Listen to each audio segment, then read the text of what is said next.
हरतालिका तर बऱ्याच जणांना असं माहिती असेल की हे पतीसाठी केलं जातं, पण बरं का, ही आहे एका सखीच्या धाडसातून जन्मलेली प्रेमकथा.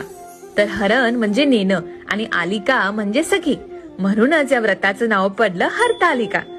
तर एकदा झालं असं होतं की पार्वतीच्या वडिलांनी तिचं लग्न परस्पर ठरवल्यानंतर पार्वती कासावीस झाली, घाबरली. तेव्हा तिच्या मदतीसाठी तिची सखी पुढे सरसावून पार्वतीला घेऊन जंगलात गेली आणि तिला जगापासून लपवलं. नवलच ना?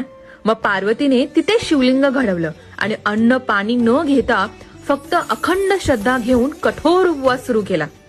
पार्वतीची ही कठोर तपश्चर्या आणि अखंड श्रद्धा पाहून अखेर शंकरही हळवे झाले आणि पार्वतीला पत्नी म्हणून स्वीकारलं. थोडक्यात काय तर हरतालिका म्हणजे एखाद्या मुलीला तिच्या मनासारखा वर मिळावा यासाठी केलेलं व्रत.